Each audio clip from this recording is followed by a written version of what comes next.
আসসালামু আলাইকুম সবাইকে, শুভ সকাল। আমরা এখন থামেল থেকে বৌদ্ধনাথ স্তূপের দিকে যাব।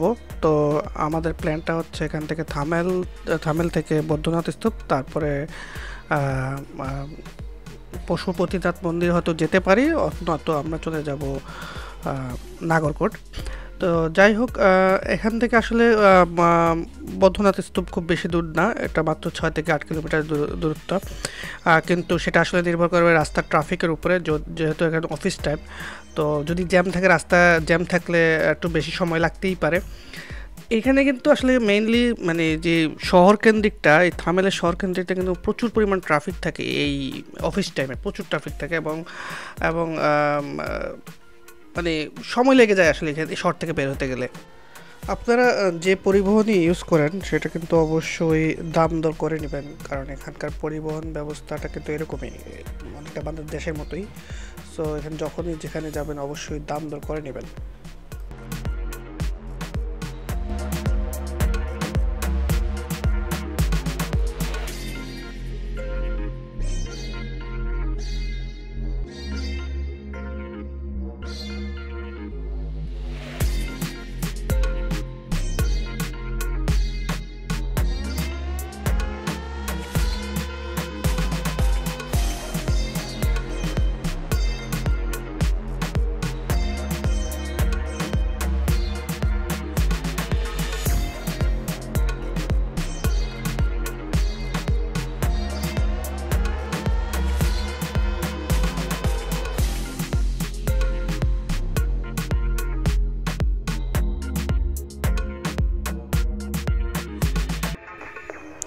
এখান থেকে থামেল থেকে যদি আপনি বৌদ্ধনাথ যেতে চান তাহলে সহজ উপায় হচ্ছে ট্যাক্সি। আসলে এখানে যে জিনিস হচ্ছে, আপনার গাড়িতে উঠলেই দেখতেছি আমি 400 টাকা বা 600 টাকা, মানে 600 রুপি লাগে এখানকার নেপালি রুপি। তো এটা আসলে আপনার নির্ভর করতেছে আপনার দর কষাকষির উপরে। অথবা বাসেও যেতে পারেন এখান থেকে, তবে এখান থেকে যেটা হচ্ছে থামেল থেকে আপনার সামনে গৌশালা পর্যন্ত সে বাস যায়। তো ভাড়া কম বেশি 20 থেকে 50 রুপি হতে পারে।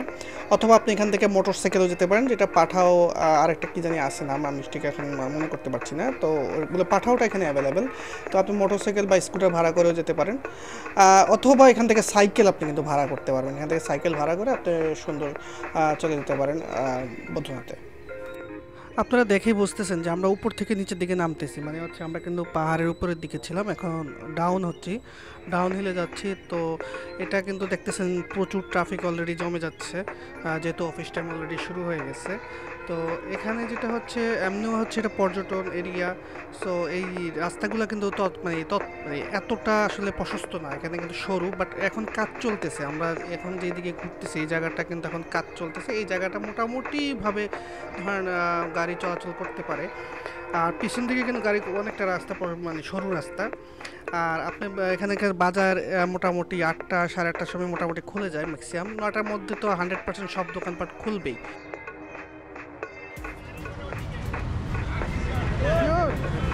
ও বলতেছে গাড়ি এদিকে কে আছে?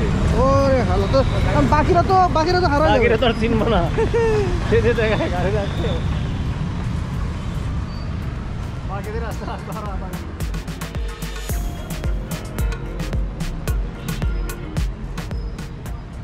রাস্তা তো ট্রাফিক বেশি, রাস্তার গাড়ি যেতে হচ্ছে।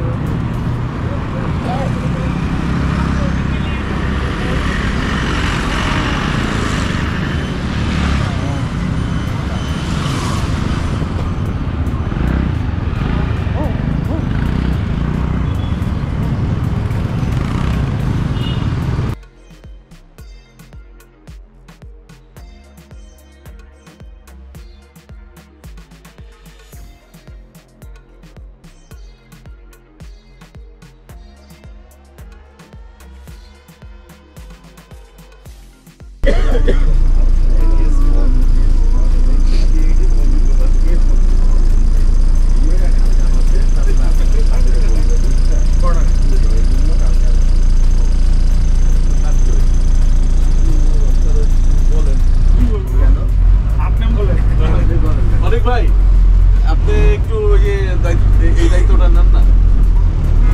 অনেকে এখানে বসা যায়। আপনি ভালো পারেন এটা। তোমার জরিমানা আছে, সামনে আসো ভাইয়া। আমি তো রোড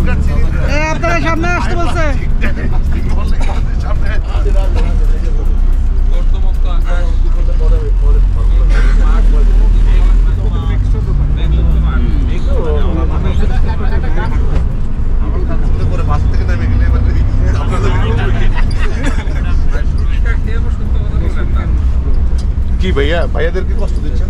ভাইয়াদেরকে কষ্ট দিচ্ছি না, আপনার বাসের সিট কম। পেছনে কিন্তু সিট খালি আছে। প্রবলেম আছে বলো, না, এই কষ্ট হচ্ছে তো আমার। কে বলছে আমার কষ্ট হচ্ছে। দেখে কষ্ট হচ্ছে। এই ভাইয়া গেল গা, কি বলতে হবে? গেল নাকি বলো তো। আপনি কি বলবেন? জরিমানা হইছে, জরিমানাটা আমি করেন। আমি ওই ভাইয়া ধরেন কি বলে অতিরিক্ত আর কি, যে ওয়াটার বয়।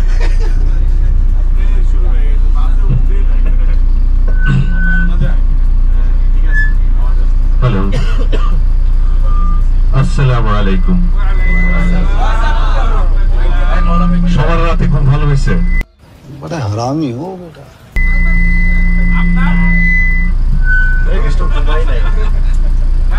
কথা বলতে থাকো না। আমরা এখন মাসুম ভাই কোথায় যাচ্ছি? खत्म। Bye bye, tata, good bye, गया।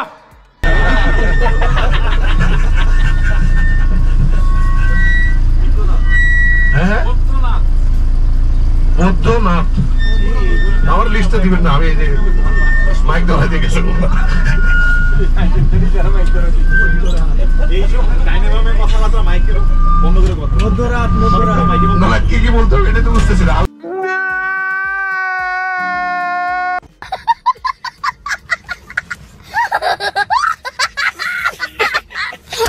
আপা কোনো লিস্ট দেয় নাই। আরে আপা, আমার তোমার কাছে আইসক্রিম নাই?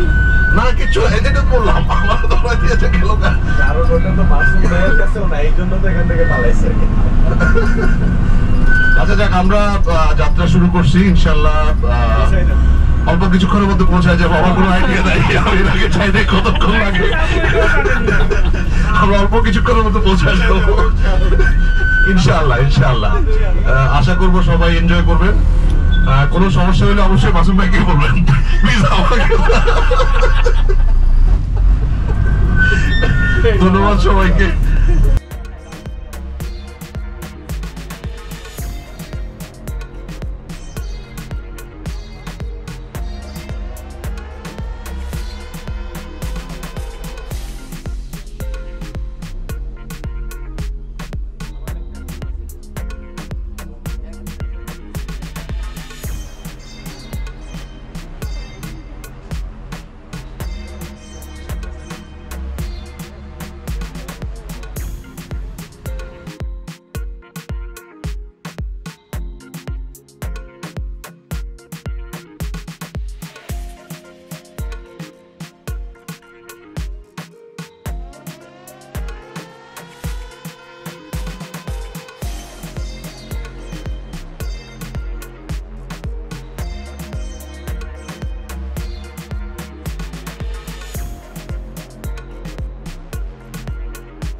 আমরা ইতিমধ্যে বৈদ্যনাথ স্তূপের এখানে চলে আসছি।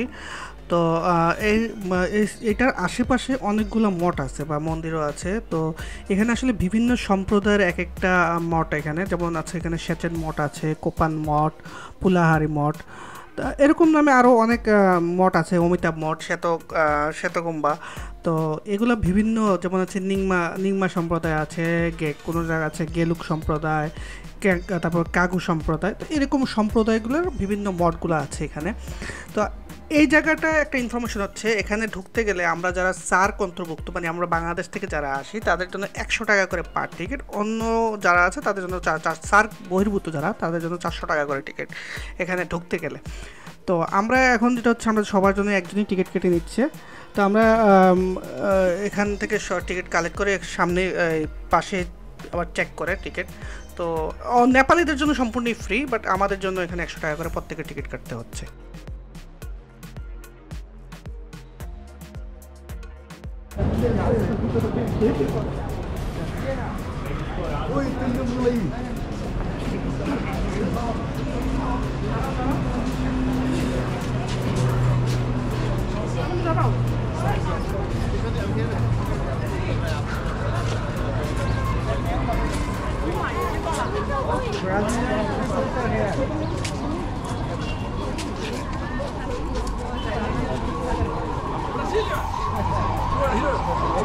Tourists from Bangladesh.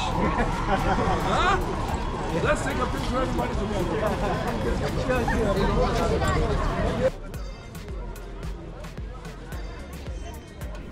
স্তূপটি অনেকটা মান্ডালা আকারে নির্মিত, যা বৌদ্ধ দর্শনের প্রতীক, এবং তারা বিশ্বাস করে এটি পুরা ব্রহ্মাণ্ডকে উপস্থাপন করছে এটা।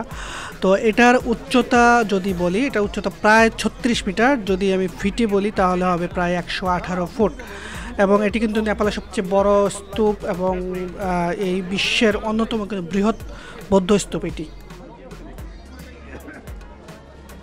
আপনারা দেখতে পাচ্ছেন সম্পূর্ণ সাদা রঙের, তো তারা বিশ্বাস করে এটি হচ্ছে বিশুদ্ধতার প্রতীক এবং বৌদ্ধ ধর্মের সারমর্ম এর দ্বারা নির্দেশ করে।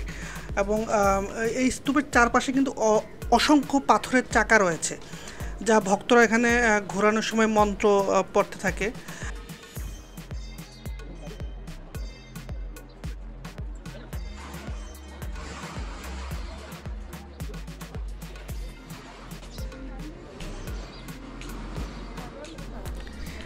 এটি ধারণা করা হয় যে এটি ৫ম থেকে ৬ষ্ঠ শতাব্দীতে নির্মিত হয়েছে।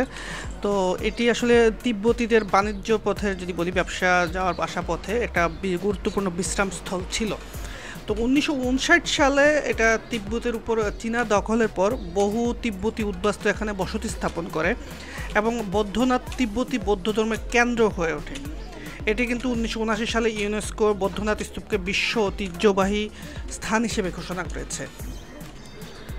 আরেকটি তথ্য হচ্ছে বৌদ্ধনাথ এই স্তূপটি, এটি কিন্তু তিব্বতী বৌদ্ধ ধর্মের মহায়ানা বা মহায়ানা এবং বজ্রায়না ব্রাঞ্চ হিসেবে গুরুত্বপূর্ণ কেন্দ্র। এটা আসলে মহায়ানা বলতে আসলে বাংলা যদি বলি মহাযান, এবং বজ্রায়না বলতে বোঝায় আসলে বজ্রযান। তো এই দুইটা শাখার গুরুত্বপূর্ণ কেন্দ্র হচ্ছে কিন্তু এই বৌদ্ধনাথ স্তূপ। এখানে একটা জিনিস সবাই লক্ষ্য করবেন যে আসার পরে দেখবেন যে ভক্তরা কিন্তু স্তূপের চারপাশে ঘড়ির কাঁটার মতো ঘুরে প্রার্থনা করতে থাকে, যা এখানে স্থানীয় ভাষায় কোরা বলে। হ্যাঁ, কোরা মতো করে এরা ঘুরতে থাকে। তো এর পাশে কিন্তু আরও কিছু মন্দির আছে, আমি খেয়াল করলাম ভিতরে মন্দির আছে যেখানে পূজা অর্চনা চলছে। বাট এটাকে কেন্দ্র করে দেখলাম যে সবাই ঘড়ির মতো ঘুরতেছে। তো আমি জিজ্ঞেস করলাম এখানে আসলে এটা কি, তো তারা বলে এটাকে বলে কোরা। এই বৌদ্ধনাথ স্তূপে আপনি যদি ভিতরে ঢুকতে চান তাহলে কিন্তু আপনাকে কিছু নিয়মকানুন মেনে নিতে হবে, মেনেই ঢুকতে হবে ভিতরে। তো এখানে একটা নোটিশ বোর্ডে এটা ডিটেলস দেওয়া আছে, যেমন আছে স্থানের পবিত্রতা রক্ষা করা, তারপর কিছু পোশাক নির্দেশিকা দেওয়া আছে, মানে স্তূপে প্রবেশের জন্য শালীন পোশাক পরিধান আবশ্যক, মানে ফটোগ্রাফ আবার অনুমোদিত, তবে স্থাপন এটার উপরে চড়ে আপনি কোনো ফটোগ্রাফি করতে পারেন, মানে ভিতরে ঢুকে উপরে কোনো ফটোগ্রাফি বা কোনো ধরনের টিকটক এইসব ভিডিও তৈরি করতে পারবেন না এই জায়গায়। এবং আপনাকে অবশ্যই এর পরিবেশ সুরক্ষা রাখতে হবে, মানে হচ্ছে এখানে এলাকা পরিষ্কার রাখবেন, আপনি ময়লা ফেলবেন না। তারপর হচ্ছে স্তূপ প্রদক্ষিণ করার সময় ঘড়ির কাঁটার মতো করে হাঁটুন, পোষা প্রাণী নিয়ে এই এলাকায় প্রবেশ নিষেধ। হ্যাঁ, এই যে নোটিশ বোর্ডে এগুলো দেওয়া আছে। এবং প্রতিদিন প্রার্থনার সময় হচ্ছে সকাল 6টায় এবং সন্ধ্যা 6টায়।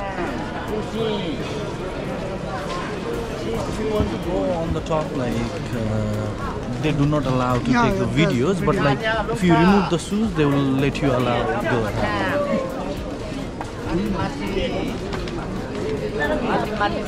We'll be also visiting this monastery. It's For this temple. right? This same like there is Yeah. same like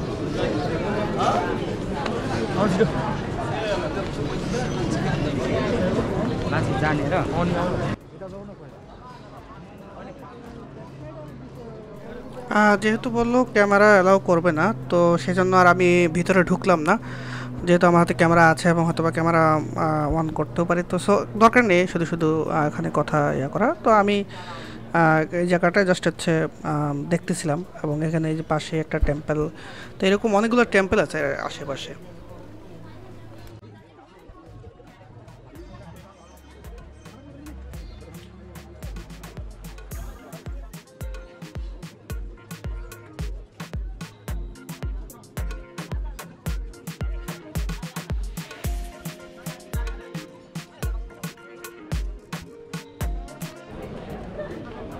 You cross the street and like go a little bit further. We have to walk for the bigger bus.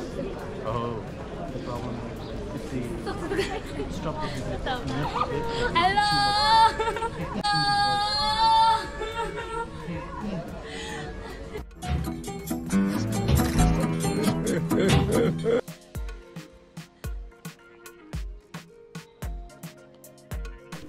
বিদায় বেলায় বিদায় জানালো আমাদেরকে। যাই হোক, আমাদের সাথে একটু ফান করলো। তো সবাই একটু এখানে সবাই যে কেউ এখানে ঘুরতে আসতে পারে, অথবা আশেপাশে এখানে অনেকগুলো মন্দির আছে, এখানেও যেতে পারেন। তবে যাই হোক, মন্দির মানে এদের যেহেতু এগুলা সবই প্রেয়ার স্থান, সো এখানকার যেই পবিত্রতার দিকে অবশ্যই লক্ষ্য রাখবেন এবং সেটা বজায় রাখবেন আশা করি। আর এখানে আপনারা অনেক কিছুই কিনতে পারবেন, কিন্তু অবশ্যই দাম দর যাচাই করে কিনবেন। এখানে কিন্তু দামগুলো প্রচুর, আমার কাছে কম মনে হয়নি, অনেক বেশি মনে হয়েছে নর্মাল মার্কেট থেকে।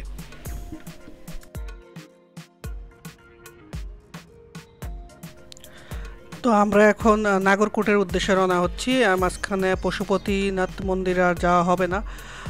সো বন্ধুরা, পরবর্তী পর্বে নাগরকোটে দেখা হচ্ছে।